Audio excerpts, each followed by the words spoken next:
यहाँ पर ये रेडी नॉर्मल ग्रिप हो गया, दोनों सेटिस्फाइड हैं। आपका ये बैक पकड़ोगे आप, आपका शोल्डर ये स्क्वायर होना चाहिए, दोनों का स्क्वायर होना चाहिए, रिस्ट यहाँ पर स्ट्रेट होनी चाहिए। ये नकल का जो ये हिस्सा, ये जो नकल हमारा ये होता है, ये दिखना चाहिए। इसके बाद आपने यहाँ से रेफरी रेडी और गो करेंगे, आपको एक्शन लेना है। एक्शन में आप रेडी और गो के बाद ही लोगे। अगर आप पहले ले लेते हैं तो आपको वार्निंग मिलेगी, यदि आप सेल्फ स्टार्ट हैं तो। इसके बाद अगर 30 सेकंड निकल गए, आपने स्टार्ट नहीं किया, तो रेफरी ग्रिप होता है। मैं रेफरी ग्रिप आपको थोड़ा सा समझा देता हूँ कि रेफरी ग्रिप कैसे करते हैं। वो आप बिल्कुल ध्यान से सुनिए, इसमें ज्यादा कंफ्यूजन होगा। ये आपने ध्यान रखना, मेरी आवाज आ रही है सभी को? ये देखना है कि ये बॉडी को स्क्वायर होना है, ये स्क्वायर होना है, इसमें कोई मूवमेंट नहीं है। हेड को थोड़ा हिला सकते हो आप, कोई दिक्कत नहीं है, लेकिन अगर जो कोई भी शोल्डर हिलाया, हाथ हिलाया तो फॉल हो जाएगा। यहाँ पर ये इस तरह से गेम होगी। यहाँ पर ये चीज ये रखना, आपको खींचना नहीं है इसको। ये चीज ध्यान रखना, अगर रेफरी ग्रिप में अगर हाथ खींचते हो तो ग्रिप आपकी खराब होगी, फाउल आपको मिलेगा।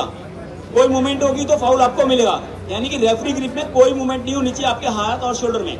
ये ग्रिप होने के बाद आपसे पूछा जाएगा, आपको रिस्ट, आपको थम्स, आपको इन एंड आउट।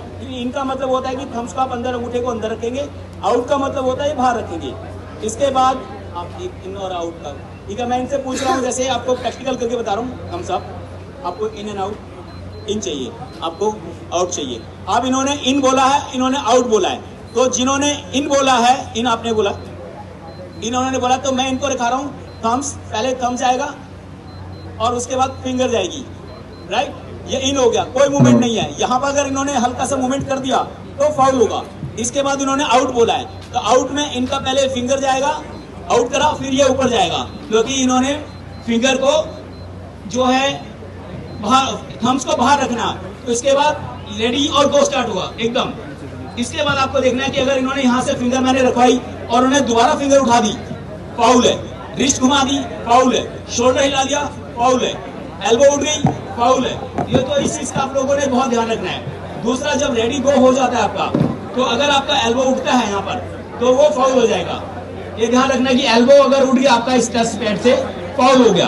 अगर आगे चला गया तो फाउल है, पीछे चला गया तो फाउल है। यानी कि इस टच पैड से अगर आपका एल्बो, ये जो नकल है, ये बाहर चला जाता है तो वो फाउल हो जाता है। दूसरा जो आपको ध्यान रखना है कि आप इसको पुश नहीं कर सकते, ये पुश नहीं कर सकते, ये जो है धक्का नहीं दे सकते, इसमें फाउल हो जाएगा आपको, इसलिए धक्का नहीं देना। दूसरा, ब्रेकिंग पोजीशन में आपको बताता हूँ। ब्रेकिंग पोजीशन में क्या है, जैसे इन्होंने पकड़ा और ये इस पोजीशन पे आ गए, ये ब्रेकिंग पोजीशन है। इंजरीज हो सकती हैं इसलिए आपको, तो कई बार बहुत जोर से स्पीड होती है तो चीजें चेंज हो जाती है, तो मसल्स आपको स्ट्रेच हो सकता है। तो रेफरीज यही ध्यान देते हैं कि आप लोग उस चीज का ध्यान रखें। तो ये कभी भी इस एंगल पे नहीं खेलना है। गेम छोड़ दीजिए, आपकी हेल्थ से ज्यादा जरूरी कुछ भी नहीं है, तो इसलिए जबरदस्ती मत करिए। अगर रेफरी रोक रहे हैं तो आपको ध्यान रखना है। दूसरा, आपको वार्निंग, मैं आपको बोल रहा हूँ कि रिस्टेट रिस्टेट रिस्टेट आप नहीं करते हैं तो आपको 3 कॉल होगी। 3 कॉल में आपने रिस्ट स्टेट नहीं करी तो फर्स्ट वार्निंग होती है।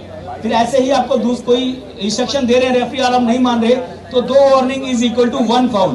2 फाउल होते हैं तो उस मैच को आप हार जाते हैं, लूज कर जाते हैं। तो इस चीज का आप लोगों ने ध्यान रखना है कि वो जो आपका रूल है कि भी आपको 2 फाउल मिलेंगे तो आप मैच बाहर हो जाओगे, तो वो मैच, पर्टिकुलर मैच आप हार जाते हो। इस चीज का ध्यान। और दूसरा, जब आप कई बार मैच लगाते हो तो नीचे हो जाते हो, ये शोल्डर के नीचे नहीं होना है आपका शोल्डर। ये इसको आपने आप करेंगे, अब आपको 3 बार आप बोलेंगे, आप नहीं होते आप, तो फिर आपको फाउल हो सकता है। ये चीज ध्यान रखना है। तो फाउल हो जाएगा आपको अगर आप नहीं हो पर आते, तो डेंजर पोजीशन में आते हैं। दूसरा, जब आप ये खेलते हो ना, तो आप ये लगा दो, कई बार लोग बच्चे ऐसे करते हैं और अपने इस एक कॉल को आप इसके साथ टच करते हैं, तो वो विनर नहीं है। उसके सामने वाले की फिंगर को नीचे टच कराना है आपने। जो ये हिस्सा होता है फिंगर का, इसका जो टच नीचे होना चाहिए। अगर आपका कभी यहाँ भी होता है तो रेफरी हाथ लगाकर इसको जज करते हैं कि भी वो कितना गैप आ रहा है और आया कि नहीं आया। इस चीज का आप लोगों ने ध्यान रखना है। पैग जो पकड़ते हैं इसको, इस पैग को छोड़ना नहीं है। इनके सामने छोड़ दिया अचानक तो तुरंत पकड़ लीजिए उसको, तो कोई दिक्कत नहीं है। अगर आप बार बार कहने पर भी उस पैग को नहीं पकड़ रहे हैं तो आपको फाउल हो सकता है। और अगर आप इस छोड़कर आपने ये टच कर दिया तो आप विनर नहीं है। ये ध्यान रखना कि आपने यहाँ टच किया और ये छोड़ के टच कर दो तो आप विनर नहीं है और रीमैच होगा वो, और आपको फाउल भी मिल जाएगा। तो इस चीज का आप लोग ध्यान रखें कि आपको उस चीज पर फॉलो करना है, ठीक है ना।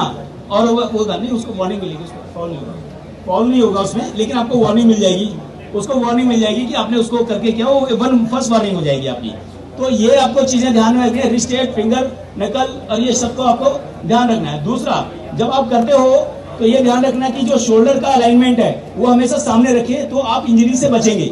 आप पावर भी अच्छी लगा पाएंगे, गेम भी अच्छी खेल पाएंगे और अच्छे से आप उसको वो हैंडल करके। और दूसरा, हाथ को सेंटर में रखना आपको, ये सेंटर में ग्रिप करके ही होना है। जितना अच्छा कोऑपरेट करके चलेंगे वो, अगर आपका स्लिप होता है, स्लिप आउट का मैं बताता हूँ कि स्लिप हो रहा है, यहाँ से खेला इन्होंने, अगर यहाँ से हाथ निकालते हैं, नीचे से हाथ निकलता है, लाइक ये ऐसे निकलता है, तो आप लूजर है। ये ध्यान रखना। अगर इस जगह पर जाकर आप, अगर ये ऊपर से छूट रहा है तो ऊपर सेंटर में छूट रहा है तो ओके, कोई दिक्कत नहीं है। लेकिन अगर आप नीचे से छोड़ रहे हैं उसको तो आप लूजर है। जिसका हाथ नीचे से निकला है वो लूजर है, मतलब इंटेंशनली छुड़ाया है, ये ऐसे कर लिया तभी लूजर है। इस चीज का आप पैर, लेग्स को, दोनों पैरों को उठा सकते हैं, एक पैर का सपोर्ट ले सकते हैं, पिलर का सपोर्ट ले सकते हैं, हेड किसी को हिट नहीं कर सकते। इस चीज का आप लोग ध्यान रखना, किसी को हिट नहीं करना आपने, लेकिन पिलर और साइड का सपोर्ट आप ले सकते हो, उसमें कोई दिक्कत वाली बात नहीं है। गौरव सरन जी हमारे एग्जीक्यूटिव मेंबर, देन योगेश हमारे एग्जीक्यूटिव मेंबर एंड हमारे हेड रेफरी दिल्ली, जोरदार तालियां हेड रेफरी, यही दिखाए थे आज इन्हीं के सुपरविजन में सारा हुआ है। कृतिका हमारी ट्रेजरर है दिल्ली एसोसिएशन और रेफरी है हमारी, और योगेश जो है सीनियर रेफरी भी है। देन जोरदार तालियों से स्वागत करें हमारे executive member mister Sanjay Deswal. ये तो हम बताए बहुत स्टार खिलाड़ी हैं और proud of royal sports club की हमारे इतने स्टार खिलाड़ी यहाँ से निकले हैं जिन्होंने अराउंड द वर्ल्ड अपना नाम रोशन किया है।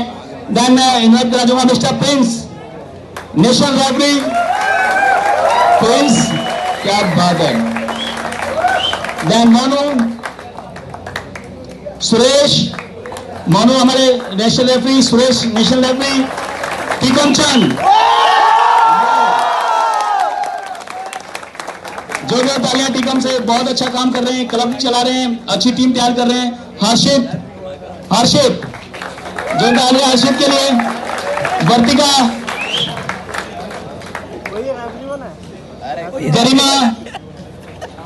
गरिमा प्लीज जॉइन अस। अक्षत,